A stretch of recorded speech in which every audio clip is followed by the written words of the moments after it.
ఎంత అభివృద్ధి చెందిందో కొలవటానికి గణాంకాలు చాలవు, కానీ ఒక పెళ్లి సరిపోతుంది. ఒకే వేదిక, ఒకే వేడుక. కానీ ప్రతి 5 ఏళ్లకు మారుతున్న సమస్యలు చూస్తే అభివృద్ధి ఎక్కడో, లోపం ఎక్కడో స్పష్టంగా కనిపిస్తుంది. మన వ్యవస్థలు మారుతున్నాయి, కానీ మనుషుల ఆనందం మాత్రం ఎక్కడో దారి తప్పుతుంది.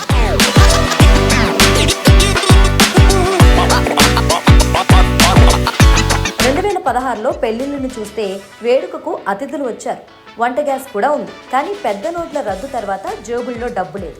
పల్లెం ముందుంది, కానీ పండుగ మూడు ఎక్కడో కరువైంది. ఇక 2021 విషయానికి వస్తే ఇది పెళ్ళే. ఈసారి డబ్బులు ఉన్నాయి, గ్యాస్ కూడా ఉంది, కానీ అతిథులే లేరు. కరోనా భయం, నియమాల కట్టుబాట్లు, పెళ్లి మండపం ఖాళీగా, ఫోటోలు మాత్రం ఫుల్గా.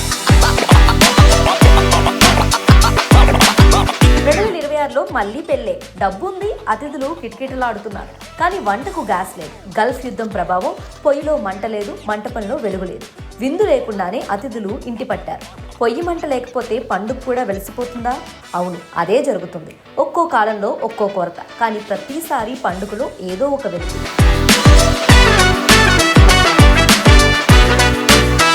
అలాగే 2031 విషయానికి వస్తే డబ్బు ఉంది, గ్యాస్ పుష్కలంగా ఉంది, అతిథులు సిద్ధంగా ఉన్నారు, కానీ పెళ్ళే లేదు. మారుతున్న తరం, బంధాలపై కొత్త నిర్వచనం, కమిట్మెంట్ అనే పదం కంటే ఫ్రీడమ్కి విలువ పెరిగిన కాలం. ఇది కేవలం పెళ్లి కథ కాదు, మన వ్యవస్థల ప్రతిబింబం. ఒకప్పుడు డబ్బు లేకపోయింది, తర్వాత మనుషులు దూరమయ్యారు, ఇప్పుడు వనరులు కరువయ్యాయి. రేపు బంధాలే మాయమవుతాయా? ప్రశ్న ఒకటే, మనకు అన్నీ ఉన్నా ఏదో ఒకటి ఎందుకు ఎప్పుడూ ఉండదు?